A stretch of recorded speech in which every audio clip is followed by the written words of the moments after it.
खेत प्रणाली।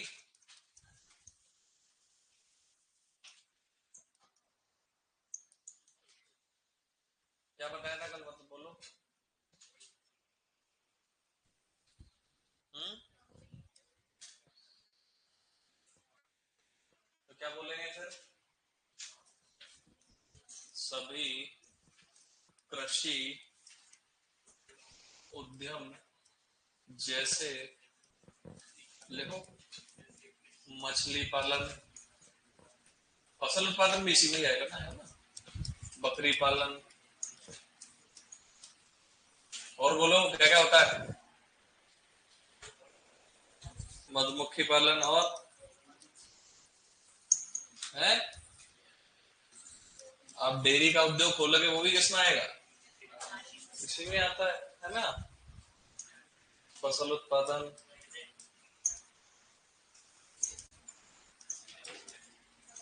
इत्यादि का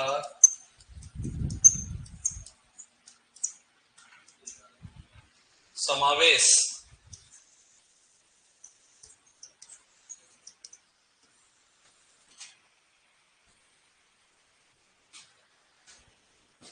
क्रॉपिंग सिस्टम, बेटा टॉपिक है अपना फसल प्रणाली, उसके अंदर पढ़ रहे हैं अपन। एक दो डेफिनेशन अलग से हैं, जिसमें खेत प्रणाली सबसे पहले ही है। फार्मिंग सिस्टम की परिभाषा है, कल आपको डिस्कस किया था, वही है। वॉइस बढ़ाओ, वॉइस आ रही है क्या क्लियर? सभी कृषि उद्यम जैसे कि, आप इंग्लिश में अगर कोई पूछना चाहते हो तो कहते हैं एंटरप्राइजेस। क्या कहते हैं? एंटरप्राइजेस। जो भी एंटरप्राइजेस है उनका इंटीग्रेशन, यानी कि जो भी कृषि उद्यम है उन सभी का समावेश क्या कहलाता है? Farming system. ठीक है।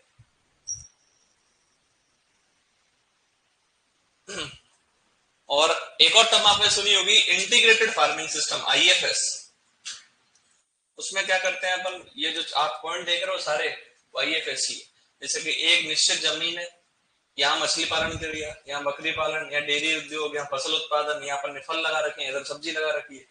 इसको कहते हैं इंटीग्रेटेड फार्मिंग सिस्टम, आईएफएस, समन्वित कृषि प्रणाली। ठीक है। तो खेती प्रणाली या कृषि प्रणाली कहते हैं इसको हिंदी में। कोई डाउट? आगे चलो। ठीक है, नेक्स्ट अपन बात कर लेते हैं इसके बाद क्रॉपिंग सिस्टम की।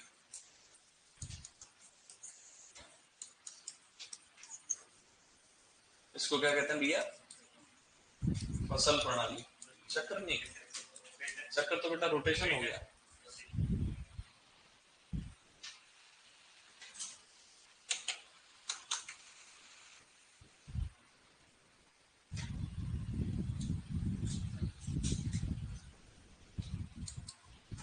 ठीक है। क्या है फसल प्रणाली? लिखो, फसल उत्पादन हेतु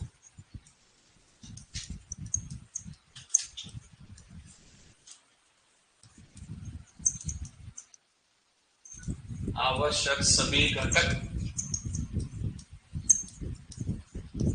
सभी घटक यानी कि संसाधन की बात हो रही है ना, वह उनका पर्यावरण के साथ यानी कि एनवायरमेंट के साथ इंटर रिलेशनशिप, अंतर संबंध क्या कहलाता है? क्रॉपिंग सिस्टम या फसल प्रणाली कहलाता है।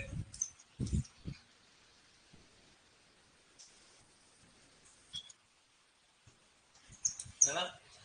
एग्जाम्पल के रूप में अगर अपन बात करें, या नोट डाल के अपन लिख सकते हैं सीधा कि इसको क्या बोला जा सकता है, फसल प्रणाली व उसका प्रबंधन।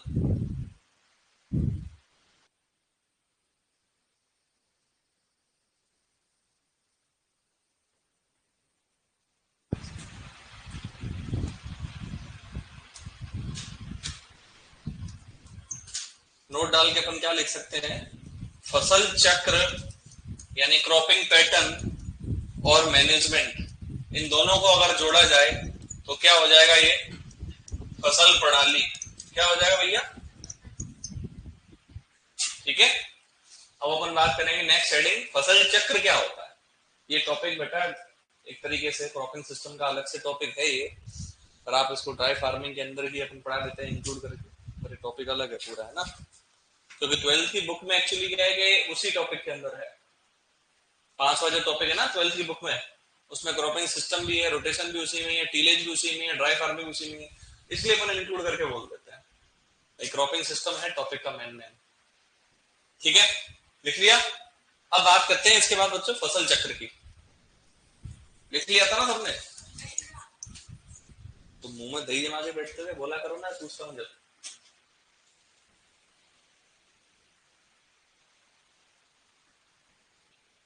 लिख लिया भाई?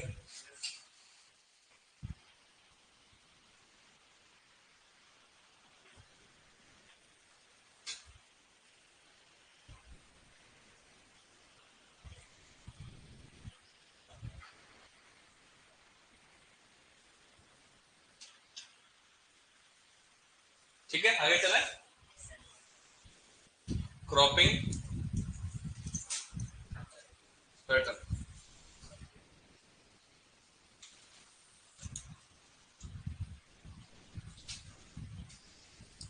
या क्रॉप रोटेशन किसी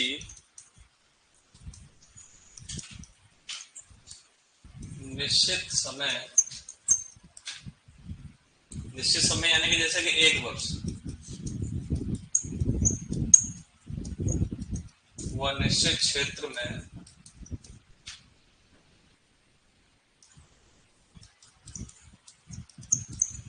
फसल उगाना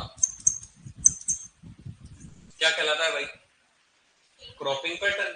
अब अगर ऐसे बोल देते कि फसलों को हेर फेर करके बोना तो हो जाता फसल चक्र। समझ में आ गया?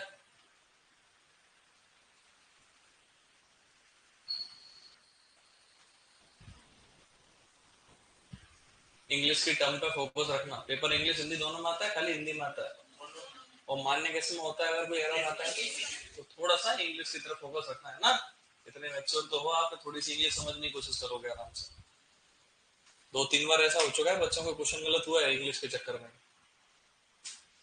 किसी निश्चित समय व निश्चित क्षेत्र में फसल उगाना क्या कहलाता है? Cropping pattern. अब अपन चलते हैं आगे की तरफ, उससे पहले एक और डेफिनेशन लिख लेते हैं।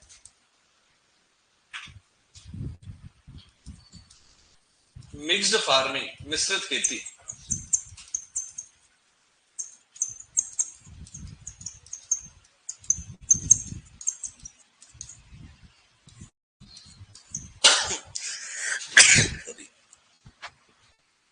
क्या चीज है भाई? बोलो।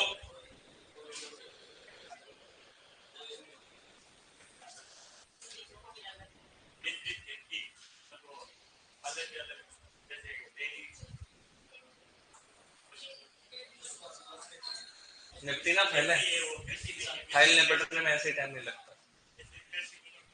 अब तक तो क्लोज हो गई फाइल। हाँ, बहुत कितना सिंपल सा क्वेश्चन है। और आपके टेस्ट उसमें भी डाल रखा है, वो आपको जो किताब दे रखी होगी ना उसमें भी सेम क्वेश्चन डाल रखा है। 2 या 2 से अधिक फसलों के बीजों को मिश्रित करके बोना। इसमें पहला ऑप्शन ये दे रखा है मिक्स्ड फार्मिंग, दूसरा है मिक्स्ड क्रॉपिंग यानी कि मिश्रित फसल। ये मिश्रित खेती है। मिश्रित खेती सीधा सीधा पॉइंट क्या है? फसल उत्पादन प्लस पशुपालन, खत्म। ठीक होता है मिश्रित खेती। इसलिए ये 4 अपन को डेफिनेशन आना जरूरी है। डेफिनेशन भले आपको नहीं, आपका मीन समझना आपका जरूरी है ना। सीधा सीधा फसल उगाना क्या कहलाएगा? एक तरीके से किसी एक जगह पे अपन को पता है कि इस जगह पे एक साल में मुझे फसल लगानी है, वो क्या कहलाएगा? Cropping pattern. अगर वो क्रॉपिंग पैटर्न जब फसल लगाने के लिए आपको संसाधनों की आवश्यकता होगी, उनका प्रबंधन करना पड़ेगा, क्या कहलाएगा? Cropping system. फार्मिंग सिस्टम यानी कि जो आपके अलग अलग कृषि उद्यम है उन सभी का समावेश। और मिक्स्ड फार्मिंग यानी कि फसल उत्पादन के साथ पशुपालन। तो इस पशुपालन में किस प्रकार के पशु की बात हो रही है? क्या खाली गाय भैंस की हो रही है? सभी प्रकार के। ठीक है, अब आपके टॉपिक चलेगा क्रॉपिंग सिस्टम के अंदर अलग अलग कौन किस किस प्रकार के, कितने प्रकार के क्रॉपिंग सिस्टम होते हैं। जिसमें सबसे पहली हेडिंग लिखो मोनो क्रॉपिंग। क्या कहते हैं इससे? एकल फसल।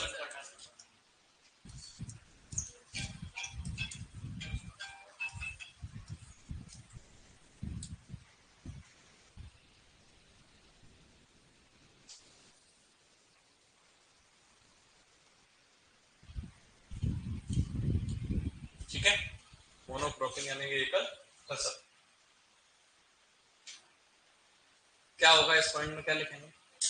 किसी निश्चित समय में निश्चित क्षेत्र में, यानी कि एक वर्ष हो गई आपकी और क्षेत्र भी निश्चित हो गया, उसमें कितनी फसल लगाना? एक फसल लगाना। जैसे एग्जाम्पल के रूप में अपन देख सकते हैं, एग्जाम्पल जैसे कि ये खरीफ, रबी और जायद।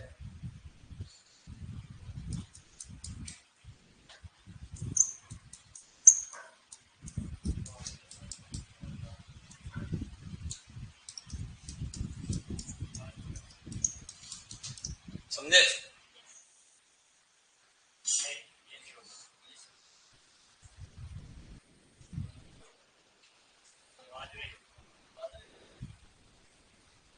क्या थे वो? अगर मैं तीनों ऑप्शन एक जैसे देता, जब अपन कहते हैं मोनोक्रॉपिंग, ये यहाँ पर बिल्कुल सही है सारी चीजें। क्यों? क्योंकि एक बार बाजरा लगाया रबी में, फिर जायद नहीं। अब पुनः वो क्या कर रहा है, बाजरा लगा रहा है लगातार और साल जाता हुआ आगे, दूसरे साल में बाजरा लगा लिया, तो इस चीज को मोनोकल्चर नहीं कहते, है ना? कम से कम 3-4 वर्ष तो लगाएगा, वापस बाजरा लगाया दूसरे साल, फिर वापस खाली छोड़ दिया। तो हमारा मुद्दा क्या है कि एक साल में कितनी फसल ले रहे हैं? एक।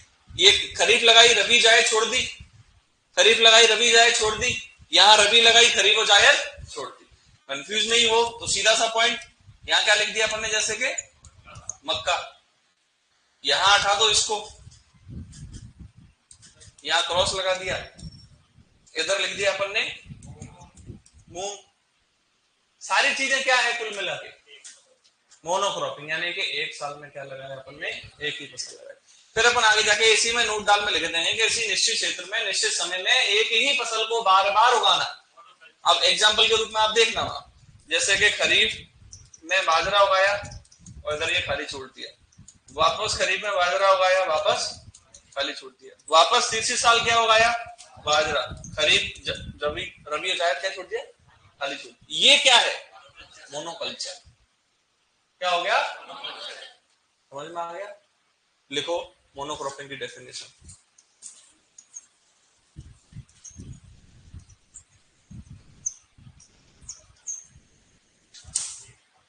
लिखो, किसी निश्चित समय में, निश्चित समय लिखना 1 वर्ष ब्रैकेट में,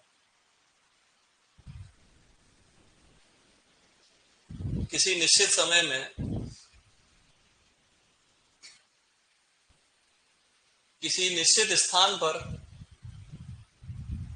किसी निश्चित समय में किसी निश्चित स्थान पर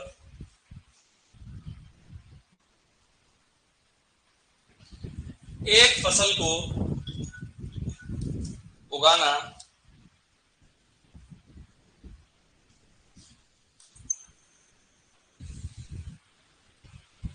या एक फसल लेना, सीधी सी बात, क्या कहलाएगा?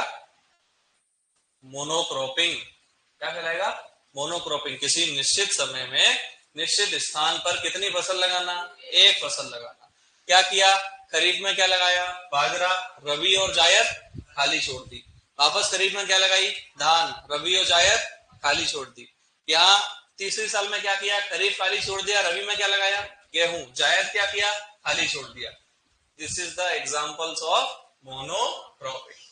ठीक है, उसके बाद फिर आप हेडिंग डालना मोनोकल्चर, नोट डाल के अलग से। अशोक माला वो आया समझ में वापस?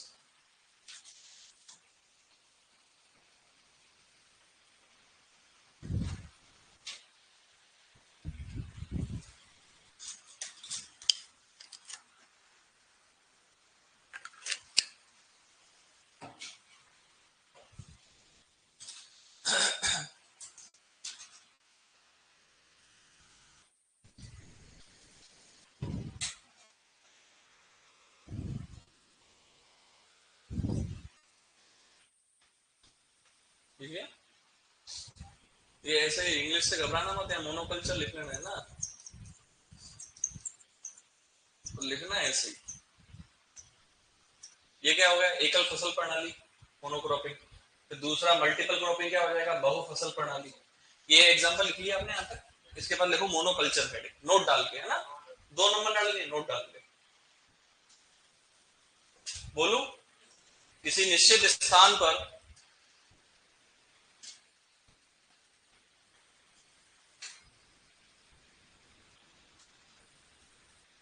निश्चित समय में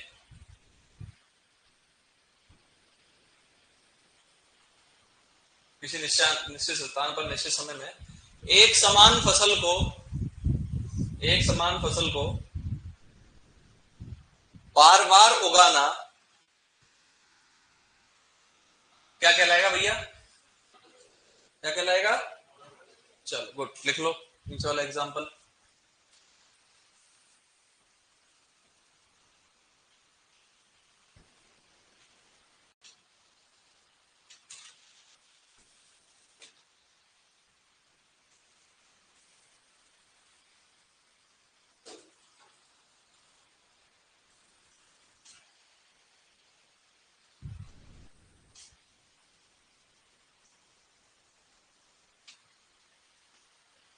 तो 2 दिन फिर 12वीं तक के बच्चों ने मौज मार ली, बारिश तो आई नहीं एक बूंद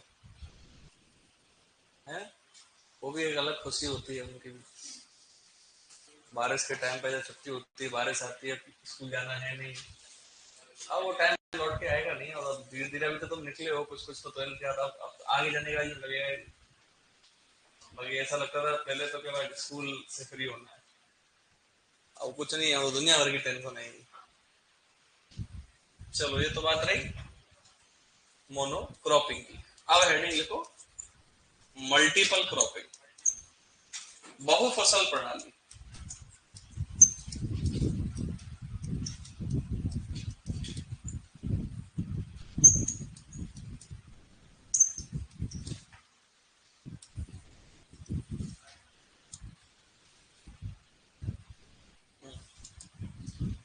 इधर बच्चों सब बोर्ड पर देखेंगे, ये खरीफ, रबी और जायद। क्या किया? खरीफ में क्या लगाया? बाजरा। रबी में क्या लगा लिया? गेहूं। जायद में क्या लगा ली? मूंग। जैसे कि खरीफ में लगा लिया मक्का, रबी में लगा ली जैसे कि सरसों, और इधर जायद छोड़ दिया खाली। क्या समझे? फसल एक से ज्यादा है क्या? कम से कम मल्टीपल क्रॉपिंग में आपको कितनी फसलें उगानी पड़ेंगी? दो। दो या दो से अधिक। दो भी है तो भी वो फसल बहुफसल प्रणाली में आएगी, और दो से ज्यादा है वो भी वो बहुफसल प्रणाली में। लिखो क्या हो जाएगी परिभाषा? वही सेम परिभाषा की जब आ जाएगा, किसी निश्चित क्षेत्र में निश्चित समय में दो या दो से अधिक फसलें उगाना। लिखो किसी निश्चित क्षेत्र में निश्चित समय में दो या दो से अधिक फसलों को उगाना। जब शुष्क खेती जैसी स्थिति पैदा होती है तो एक अमीनो अम्ल का निर्माण होता है। उस अमीनो अम्ल को कौन सा अमीनो अम्ल कहते हैं? प्रोलीन अमीनो अम्ल। उसका निर्माण कहाँ होता है? जड़ों में। कहाँ होता है? और एब्सिसिक एसिड क्या होता है भैया? आपका हार्मोन होता है। वो कब कौन सी स्थिति में आता है? जब सूखे की स्थिति पैदा होती है तब। जो क्या करता है? जैसे सूखे की स्थिति पैदा होती है तो तंद्रावकाशों को बंद करता है, जिससे जल की हानि कम होती है। एग्जाम्पल लिख लो सर।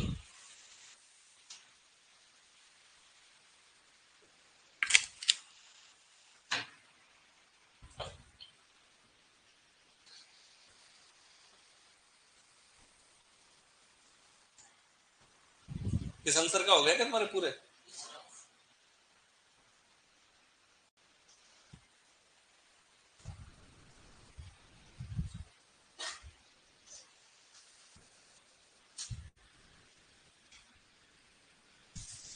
अब अपन बात करेंगे किसके अंदर? मल्टीपल क्रॉपिंग के अंदर ही अलग अलग बिंदुओं की। ठीक है, जो भी हेडिंग जब चलेगी किसके अंदर चलेगी? मल्टीपल क्रॉपिंग के अंदर। जिसमें सबसे पहले अपन बात करते हैं किसकी? मिक्स्ड क्रॉपिंग की। किसकी बात करते हैं? मिक्स्ड क्रॉपिंग क्या होता है भैया? बोलो। मिश्रित फसल। अगर मिश्रित खेती होगा तो क्या होगा? फसल उत्पादन प्लस पशुपालन। गुड।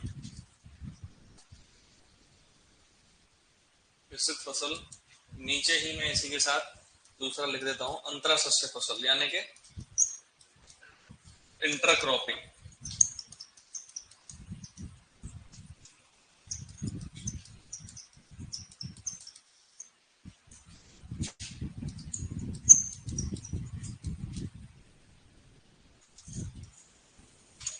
समझने की कोशिश करना। क्या है, देखो ये आपका फील्ड है, हमने क्या किया, जैसा कि अपन को पता है मल्टीपल क्रॉपिंग है, यानी कि फसलें कितनी होंगी, तो जानता ही है। तो हमने क्या किया कि ये आपकी फील्ड है, 2 या 2 से अधिक फसलों के बीज थे, पहले से ही उनको क्या कर दिया, मिक्स कर दिया। अब जब आपने मिक्स किया और उसकी सोइंग आप करोगे तो ऐसा निश्चित थोड़ी है कि जिस स्थान पे अपन ने बोला है कि एक लाइन बाजरे किया एक इसके, ऐसा थोड़ी हो सकता है, नहीं हो सकता। ऐसा तो जब हो सकता है जब आप एक ही फसल का बीज लो, ठीक है।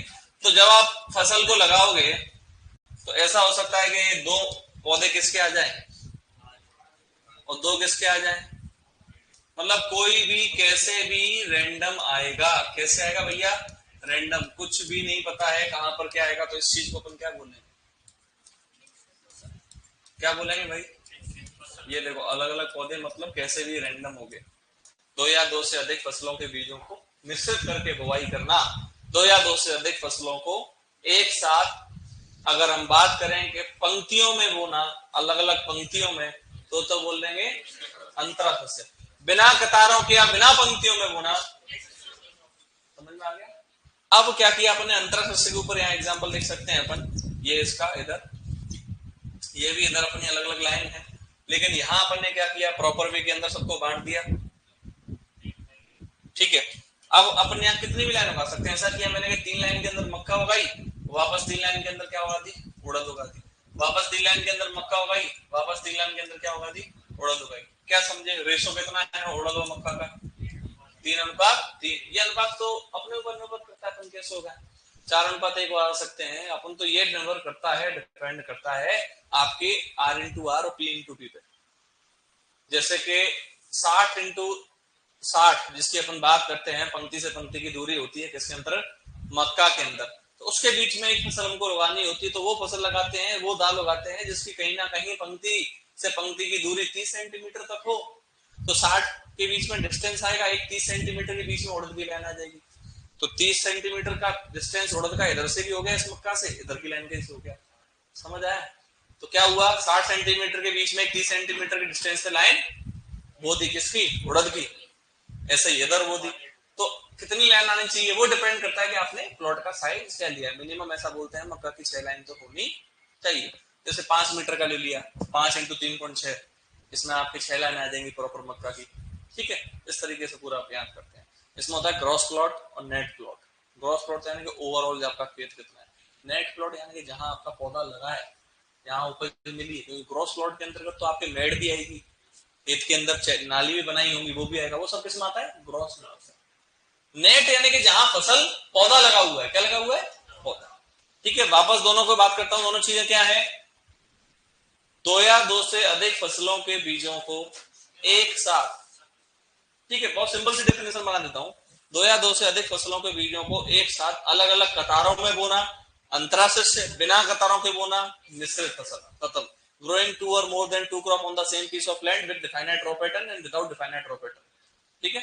यानी कि पंक्तिबद्ध में बोना, पंक्तिबद्ध में नहीं बोना। टॉपिक खत्म, चलो लिखो, देखो मिक्स्ड क्रॉपिंग, मिक्स्ड क्रॉपिंग में बोलो, किसी निश्चित क्षेत्र में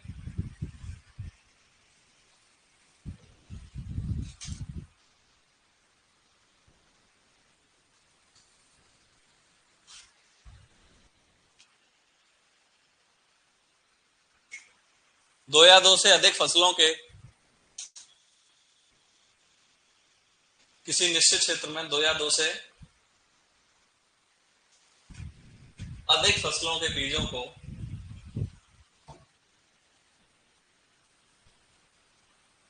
बिना कतारों के बोना या बिना पंक्तिबद्ध किए बोना, बिना कतारों के बोना या बिना पंक्तिबद्ध किए बोना क्या कहलाता है, क्या कहलाता है, मिश्रित फसल। समझ में आ गया। और कतारों के साथ बुना, अलग अलग कतारों में बुना तो क्या कहलाएगा, ठीक है।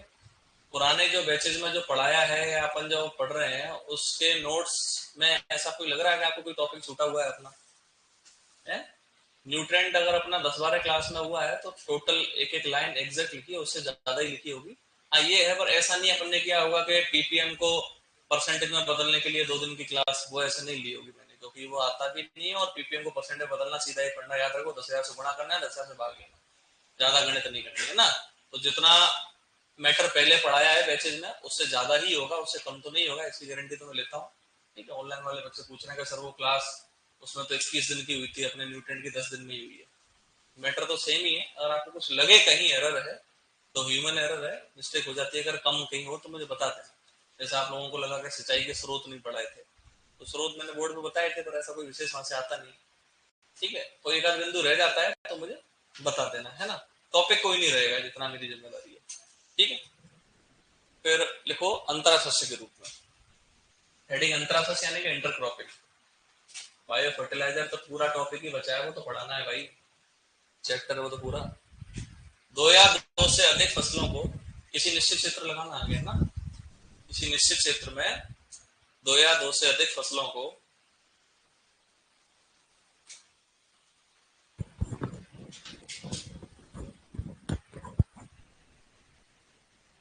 2 या 2 से अधिक फसलों को अलग अलग कतारों में उगाना, अलग अलग कतारों में उगाना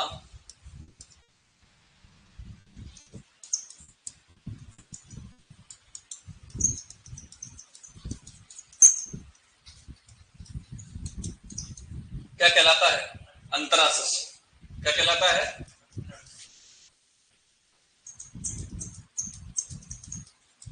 और देखो यहाँ गेहूं प्लस सरसों लगाई, लेकिन अपन को रेशियो तो पता ही नहीं है। यहाँ रेशियो पता कर सकते हैं, हम ऐसा कर सकते हैं कि 9 लाइन किसकी लगाएं, गेहूं की, 1 लाइन किसकी, सरसों की। इंडिया का सबसे बेस्ट क्रॉपिंग आपका इंटर क्रॉपिंग सिस्टम है, इसको याद रखना। गेहूं और सरसों के अनुपात को रख लेना 9:1। इसके अलावा अंतरफसल के रूप में अपने भारत के अंदर एक सबसे अच्छी फसल और लगाई जाती है अपने उत्तर प्रदेश के अंदर, आलू और गन्ना। आलू और गन्ना वो भी बहुत उगाया जाता है, अच्छे उसको उगाया जाता है। क्योंकि गन्ने की फसल क्या है, उत्पादन अपन को थोड़ा सा लेट देती है। क्योंकि कितने दिन की फसल है, कम से कम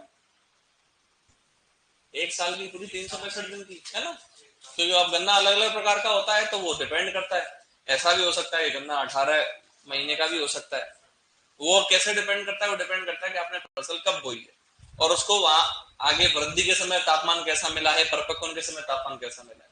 जैसे अर्धशाली गन्ना वो कितने महीने का हो जाता है? 18 महीने का हो जाता है। अर्धशाली गन्ना कब हो जाता है? आधे साल में, यानी कि जून जुलाई में। कब हो जाता है? जून जुलाई। तो वो डिपेंड करेगा आपको। ठीक है, ये मिक्स क्रॉपिंग हुई है, इंटर क्रॉपिंग। अब तीसरा पॉइंट लिखो, सिक्वेंस। सिक्वेंस को हिंदी में क्या बोलेंगे? वो तो लगातार तो है, लेकिन ऐसा थोड़ी बोले लगातार फसल, क्रमबद्ध, क्रमबद्ध फसल प्रणाली,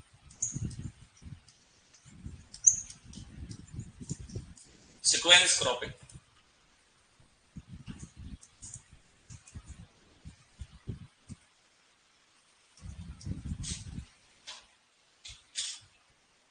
क्या बोला था सीक्वेंस क्रॉपिंग में? जैसे एग्जांपल के रूप में अपन ने बाजरा की क्या की, बुआई की। ठीक है, यहाँ अपन ने बाजरा की क्या की, कटाई की उसी खेत में। फिर उसके बाद अपन ने यहाँ किसकी बुआई कर दी? गेहूं की बुआई कर दी। और फिर गेहूं की क्या की, कटाई की। फिर वापस किसकी बुआई की? मूंग की। यानी कि अपन ने किया क्या? एक फसल को काटने के बाद दूसरी फसल की बुआई कर दी। क्या कहते हैं इस चीज को? क्रमबद्ध फसल प्रणाली। लिखो, इस फसल प्रणाली में किसी निश्चित क्षेत्र में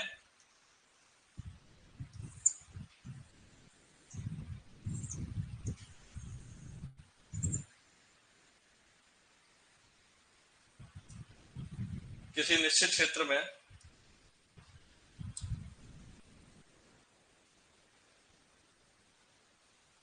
पहली फसल की कटाई के बाद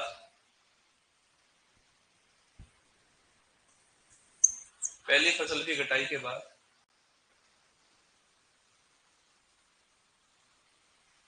तुरंत आगे वाली आने वाली फसल की बुआई कर देते हैं। पहली फसल की कटाई के बाद तुरंत आगे आने वाली फसल की बुआई कर देते हैं। बहुत सिंपल लैंग्वेज में ना,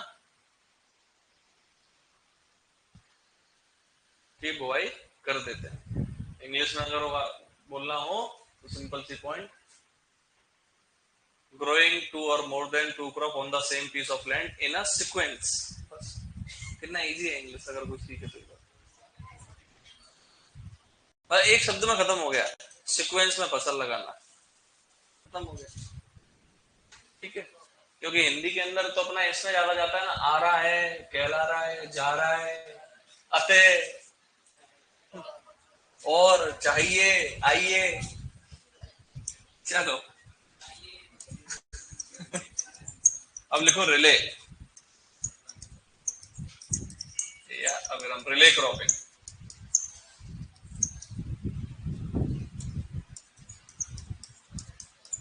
इसमें कल क्या डिस्कस किया था आपको, पिछली फसल की कटाई के पूर्व ही, ठीक है, आगे आने वाली फसल की उसी खेत में क्या कर देना, बुआई कर देना। Before harvesting of previous one, sowing of a next crop in the same piece of land. ठीक है, देखे कैसे होगा। ये देखिए एग्जाम्पल के रूप में, ये फसल की अपन ने बुआई की और ये कटाई से पहले ही दूसरे फसल की अपन ने उस खेत के अंदर क्या कर दी, बुआई कर दी। इस चीज को क्या कहेंगे, रिले क्रॉपिंग। क्या कहेंगे, लिखो, किसी निश्चित क्षेत्र में,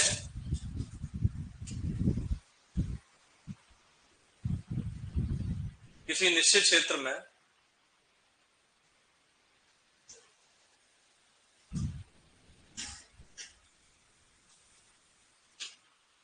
पिछली फसल की कटाई के पूर्व ही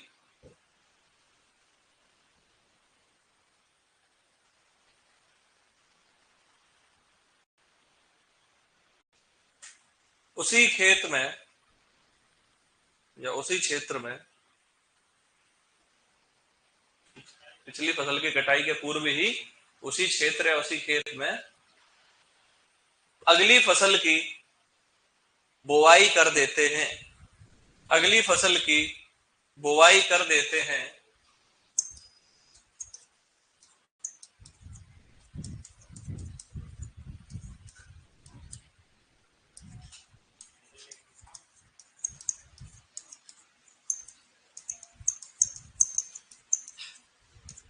क्या कहलाता भैया, रिले क्रॉपिंग। अब रिले क्रॉपिंग को अन्य नाम से भी जाना जाता है, पैरा व ओटेरा। पैरा कहाँ कहते हैं, पश्चिम बंगाल में, ओटेरा छत्तीसगढ़ बिहार की तरफ। इसका नोट डाल के आप सबसे मोस्ट इंपोर्टेंट ऑब्जेक्टिव लिखो, उद्देश्य क्या है, बेटा पश्चिम बंगाल, हाँ ऊपर वाले। अब लिखो उद्देश्य, उद्देश्य क्या है, कल बताया था आपको, नमी का उपयोग। देखो नमी का उपयोग, और उदाहरण के रूप में क्या लिखोगे, जैसे धान के खेत में, धान के खेत में अलसी की बुआई, तो तुम्हारे पास वो कुछ आ पाया, मिठाई विठाई नहीं आ पाई, और तो क्या चाहिए, एक एक जोड़े पूछे 1 किलो छावे रहेगी, दो पीछे वाली गैंग, वो तो डिपेंड करता है कौन कितना फर्जी है। अभी हमारे नए डीन सर ने चार्ज लिया, अब जस्ट वहीं से आया हूँ, है ना, नए डीन सर बने, रिटायरमेंट हुआ था। तो जो शालीन थे, जैसे सर मिठाई मिठाई चले तो एक टेबल पे से एक उठा ली, तो फिर फोन कर दिया मैंने, उसमें आ जाओ, मैं कहा डीन सर चार्ज ले रहे हैं सब, एक बार जितने हो सके उतने आ जाए, तो भी अच्छा लगता है ना नए डीन बने तो, क्योंकि काफी लेट ज्वाइन किया, 7 बजे, अभी 6:45 वहीं से आए सीधा। तो आए वहां से यूं चाय पीने के, सीधा चाय पीते उठ के, सर बधाई हो बधाई हो, डब्बे लिए बाहर, यूं उठाए डब्बे और सीधा बाहर। तो वहां उद्देश्य क्या है, जैसे यहाँ नमी संरक्षण है, वहां उद्देश्य अपना, ठीक है, क्या वहां पर कल गए ही नहीं,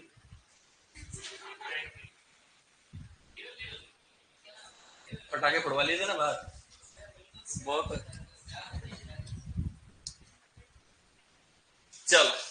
ये रहे आपके 4 पॉइंट। अब अपन बात करते हैं सिंपल से पॉइंट की, फसल चक्र की, है ना, क्योंकि वो सारे पॉइंट अब आगे आएंगे कि क्या चीज है। अब बात करेंगे फसल चक्र। फसल चक्र क्या होता है? ये बिंदु, ये टॉपिक आपके 12th की बुक में है, और फसल चक्र के आपने देखा होगा कि वहां पर लाभ भी हैं, फसल चक्र के वहां पर सिद्धांत भी हैं कि कैसा फसल चक्र होना चाहिए, क्या होना चाहिए। ठीक है, जैसे अंतरा शस्य अपन ने फसल लिखी है ना, मैं अंतरा शस्य की फसल के बारे में लिखाऊंगा नहीं, ऐसे नॉर्मल समझा देता हूँ आपको कि एक अंतरा शस्य फसल हमको चूज करनी है, क्योंकि अपन सब्जेक्ट तो पढ़ नहीं रहे, लेकिन फिर भी अपन को पता होना चाहिए कि अंतरा शस्य फसल मुझे लगानी है, तो मैं कैसी फसल लगाऊंगा अंतरा शस्य के आपस में प्रतिस्पर्धा नहीं हो। बताओ। जैसे कि उन्होंने बताया कि एक फसल ऐसी जो जिसकी आपकी वृद्धि हो वो फैले, और एक की वृद्धि लंबाई में बढ़े, ताकि आपस में दोनों में स्थान के लिए और प्रकाश के लिए किसी भी प्रकार की प्रतिस्पर्धा नहीं हो। हिंदी बढ़िया होगी मेरी थोड़ी सी। यानी कि एक जिसकी अवधि ज्यादा हो, एक जिसकी अवधि कम हो। क्यों, क्या कारण रहता है इस चीज में? ये कारण रहता है कि आसानी से अपन कटाई कर सकते हैं। ठीक है, जैसे मक्का और उड़द सबसे बेस्ट एग्जांपल। सरसों में बियर, अच्छा बेजर है, अभी तो बेजर पता ही नहीं इनको, पता है इनको क्या होता है? जो हमारे वो बियर से बेजर बना दिया, तो बेजर से बियर बनती है। ठीक है, और बताओ, दो बता दिए, गुड। बोलो, ये आएगा नहीं लेकिन समझ में तो आना चाहिए, क्या पता है क्वेश्चन बन जाए। यानी कि ऐसी फसल जिसकी जड़ें गहरी हो और एक जिसकी जड़ें कम गहरी हो, ये सेम ही बिंदु आपके फसल चक्र में भी चलेंगे अभी, है ना। चलो और बताओ। एक जिसको पोषक तत्व तो कम चाहिए, एक जिसको पोषक तत्व तो ज्यादा चाहिए। जिसको ज्यादा चाहिए होंगे उसके साथ साथ जो कम पास में उगी हुई है वो भी थोड़ा बहुत वहां से उपयोग कर लेगी। आपस में प्रतिस्पर्धा नहीं हो पोषक तत्व के लिए, यानी कि एक जिसको पोषक तत्व पहले चाहिए, एक जिसको पोषक तत्व बाद में चाहिए। अगर एक ही समय चाहिए होंगे तो फिर गड़बड़ है, होती कि नहीं होती? एक समय एक ही इंसान दोनों चीजों को टैकल करना चाहे तो गड़बड़ होती है। ठीक है, तो जैसे कि अपन बात करें मक्का और उड़द लगाई, अब उड़द को पोषक तत्व कब चाहिए होते? बताओ, कोई भी दलहनी फसल की बात करो, पोषक तत्व कब चाहिए होते? प्रारंभिक अवस्था में, गुड। बहुत सारे बात में बोलते हैं शुरुआती अवस्था में चाहिए होते हैं। कब चाहिए होते हैं? और मक्का को चाहिए होते हैं जब वो उसकी टेस्लिंग और सिल्किंग की गति पे बात करें, तो शुरुआत में अपन उड़द में दे देंगे, बाद में मक्का में दे देंगे, तो आपस में पोषक तत्व के लिए किसी भी प्रकार की प्रतिस्पर्धा नहीं होगी। Very good. अगर दोनों फसलें उगाएं और जिनमें प्रतिस्पर्धा नहीं हो, इस प्रकार की क्रॉपिंग को क्या कहते हैं? पैरेलल क्रॉपिंग आगे आएगा, शून्य प्रतिस्पर्धा। अभी इंटर क्रॉपिंग के टाइप पढ़ेंगे अपन अलग अलग, अंतरा शस्य के टाइप क्या होते हैं। ठीक है, पैरेलल क्रॉपिंग कहते हैं इस चीज को, कि जब दो या दो से अधिक फसलों को एक साथ उगाया जाता है और आपस में प्रतिस्पर्धा शून्य होती है, इस प्रकार की खेती को क्या कहते हैं? Parallel inter cropping. क्या कहते हैं? समानांतर खेती। ठीक है, और बोलो।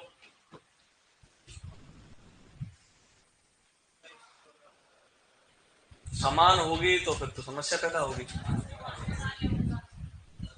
क्योंकि जरूरी थोड़ी है कि जिस समय मक्का को चाहिए उस समय किसी मूंग को चाहिए पानी। समझ रहे हो ना, क्योंकि दोनों की अवधि अलग अलग है। तो अगर एक को जलमांग एक की ज्यादा एक की कम है, तो एक जब उसमें सिंचाई अपन करेंगे तो उसी नमी का उपयोग कौन कर लेगा? दूसरी फसल, तो उसमें अलग से सिंचाई की आवश्यकता आएगी क्या? आएगी क्या? नहीं आएगी। अगर आपने ऐसी फसल ले ली दोनों की जलमांग सेम है और दोनों की फिर वानस्पतिक स्थिति या दोनों की क्रांतिक अवस्था होगी, फिर आपको जल देना पड़ेगा उतने बराबर, तो ये तो और ज्यादा खर्चा हो गया आपका। लेकिन ऐसी है जिसकी जलमांग कम है, तो एक ही में पानी ज्यादा दे दिया, जिसकी जलमांग ज्यादा थी उसी नमी का उपयोग कहीं ना कहीं कौन कर लेगा? जिसकी कम है, तो उसमें सिंचाई की आवश्यकता पड़ेगी क्या? नहीं पड़ेगी, सीधा सा पॉइंट। और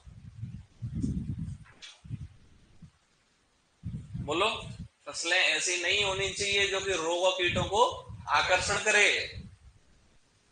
कि अपन ने कोई एक फसल लगा दी और उसके साथ में दूसरी फसल लगाई जो दूसरे कीटों का आकर्षण करे और अपनी मुख्य फसल को हानि पहुंचाए, ऐसी नहीं होनी चाहिए। ये क्या थे अंतरा शस्य के उद्देश्य। अब अपन बात करते हैं फसल चक्र क्या है। फसल चक्र यानी कि सिंपल सा पॉइंट, किसी निश्चित क्षेत्र में दो या दो से अधिक फसलों को हेरफेर करके बोना। क्या करके रखना, हेर फेर करके। पहले बाजरा लगा लिया, गेहूं लगा लिया, मूंग लगा ली, दाल लगा लिया, फिर गेहूं लगा लिया, फिर वापस मूंग लगा दी, मूंग नहीं लगाई, ठीक है। पहले ज्वार लगा दिया, ज्वार के बाद सरसों लगा दी। क्या है, फसल चक्र है। निश्चित समय में फसलों को हेर फेर करके बोना क्या कहलाएगा। तो पूछा जाता है फसल चक्र के क्या सिद्धांत होने चाहिए और क्या फसल चक्र के अच्छे फसल चक्र के लाभ होते हैं, बताओ।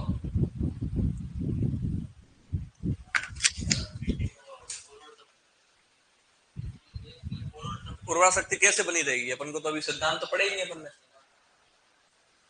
बोलो, जैसे आपने अंतराशस्य के बोले ना अभी, ऐसा ऐसा होना चाहिए तो अंतराशस्य बढ़िया है, ऐसे फसल चक्र के भी सिद्धांत होते हैं। जिसमें सबसे पहले सिद्धांत की अपन बात करें, पहले तो ऐसी फसल लगाएं जिसकी जड़ें क्या हो, कम गहरी हो। एक ऐसे लगाओ जिसकी जड़ें अधिक गहरी हो। अब मृदा का लेवल तो यही है, यहाँ भी यही है, यहाँ भी यही है। इसकी जड़ें यहाँ तक जा रही है, इसकी जड़ें यहाँ तक जा रही है। अब क्या हुआ, लगातार ऐसी फसल लगाई अपन ने जिसकी जड़ें गहरी थी। रबी में, खरीफ में, जायद में जिसकी जड़ें गहरी थी लगातार वो हो गई। अब पोषक तत्व की हानि कहां से हो गई, कहां पोषक तत्व पड़े रह गए, समझ आया। ये पोषक तत्व का जो अवशोषण होता है, नमी का जो अवशोषण होता है, वो जड़ के ऊपरी हिस्से से नहीं होता, कहां से होता है, समझ आया। तो बाहर अब क्या होगा, ऊपरी ऊपरी हिस्से में तो पोषक तत्व पड़े रह गए, नीचे से हानि हो गई। क्या हो गया इस चीज से, पोषक तत्वों का असंतुलन। क्या हो गया पोषक तत्वों का। तो अपन क्या करेंगे, पहले कम गहरी फिर अधिक गहरी, या पहले अधिक गहरी फिर कम गहरी, समझ आया। एक सिद्धांत हो गया क्लियर। और बोलो, अब आपके समझ में आएंगे, बोलो फटाफट फटाफट। जो बच्चा भी बोल रहा था कि पहले तो लगाएंगे अधिक जलमांग वाली, फिर लगाएंगे कम जलमांग वाली। कि धान अगर अपन लगाएंगे तो धान में अपन को पता है 3 महीने तक खेत को भरकर रखते हैं तो नमी बनी रहेगी, आप कितना ही कुछ भी कर लो नमी वहां से नहीं जाती। और फिर आप लगाओ कम, पहले अधिक नमी वाली फिर कम जलमांग वाली। तो जब उसमें अपन ने सिंचाई करेंगे तो वो जो नमी मृदा के अंदर बची रहेगी नहीं बची रहेगी, उसका उपयोग कौन करेगी, जो कम जलमांग वाली होगी। तो ऐसा भी हो सकता है कि सिंचाई की आवश्यकता हो ही। Is it clear. Next point बोलो, तीसरा तो वही सेम चीज, एक अधिक पोषक तत्व चाहने वाली, एक कम पोषक तत्व चाहने वाली। जिसमें पोषक तत्व शुरुआत में ज्यादा दे देंगे, बाद में, क्योंकि पोषक तत्व इतना जल्दी तो जाते नहीं है, ठीक है। हाँ, क्योंकि आपने पोषक तत्व एक बार मान लो खरीफ में दे दिए, तो खरीफ की जब फसल कटेगी तो पूरे पोषक तत्व खींच के बैठ जाएगी कि नहीं, वो पोषक तत्व मृदा में बने रहते हैं। अगर आपने वर्मी कंपोस्ट और ऑर्गेनिक इनपुट जैसे डाल दिए तो वो तो कब तक बने रहते हैं। इसलिए तो किसान को सब्र नहीं होता, वर्मी कंपोस्ट से वो इम्पैक्ट आता थोड़ी मिलता है, तुरंत लाए यूरिया फेंक देंगे मिल जाएगा आपको इम्पैक्ट, चौथे दिन तो दिख जाएगी कि यूरिया डला है, समझ आया। क्यों, तो पोषक तत्वों की मात्रा क्या होती है ज्यादा, कहाँ 4% कहाँ 40%, ठीक है, समझ आया। और तो वैसे नैनो यूरिया प्लस भी आता है, उसमें कितना होता है नाइट्रोजन, नैनो यूरिया में कितना होता है 4%, कितना होता है। नैनो डीएपी में कितना होता है नाइट्रोजन,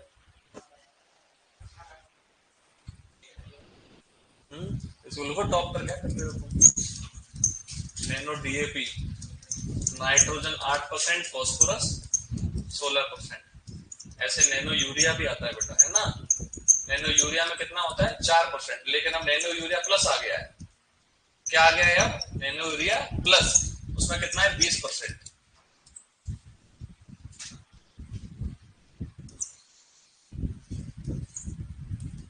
और किसने बनाए हैं ये,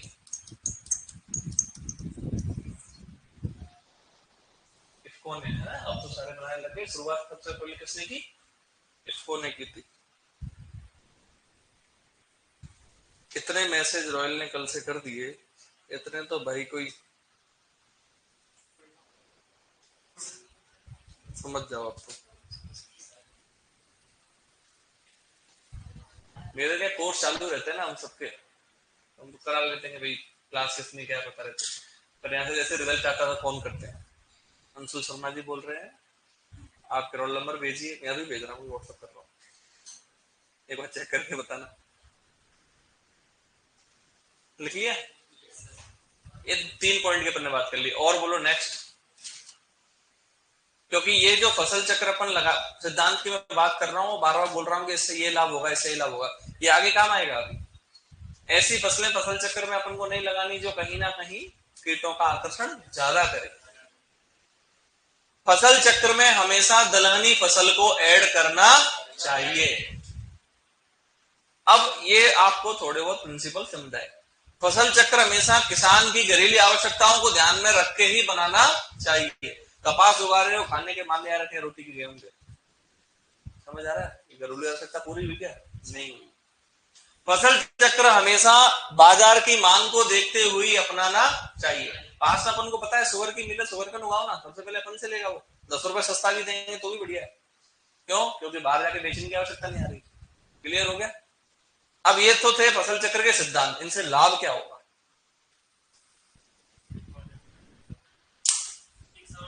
एक पहला पॉइंट तो बोला ही था अभी, मृदा की उर्वरता बढ़ेगी।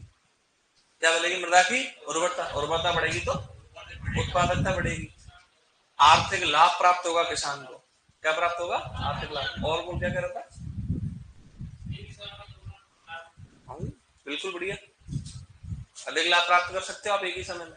आप ये देख सकते हो कि भैया देखो कि लगातार जैसे किसी क्षेत्र के अंदर अनाज वाली फसलों को भी ज्यादा उगाया जाता है, ज्यादा अपन कहते हैं प्राथमिकता उनको ही दी जाती है, लेकिन अपन ऐसा कर सकते हैं कि तेल वाली फसल उगाएं साथ में।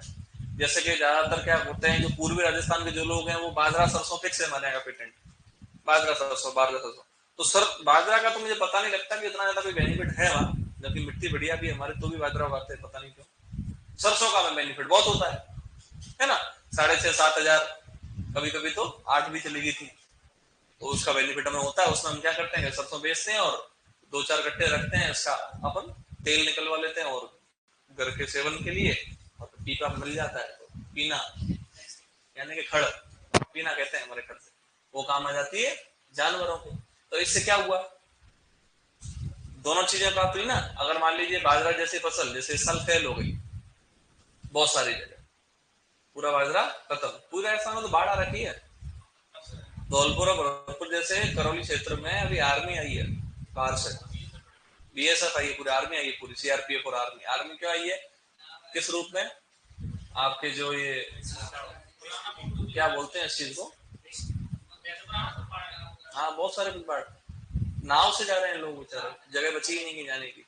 कलेक्टर एसपी बेचारे घूम रहे हैं, पानी है ही नहीं, बिल्कुल पानी से तर है मामला, सड़कें तो है ही नहीं, भयंकर बाढ़ आ चुकी। आपदा प्रबंधन जो टीम होती है ना वो पूरी आ रखी है, खाने के पैकेट बट रहे हैं, क्योंकि जॉइंट खत्म हो गया ना बीच का, सड़क टूट गई, सवाई माधोपुर से कनेक्शन खत्म हो गया, पूरा रोड ही कट गया, है ही नहीं।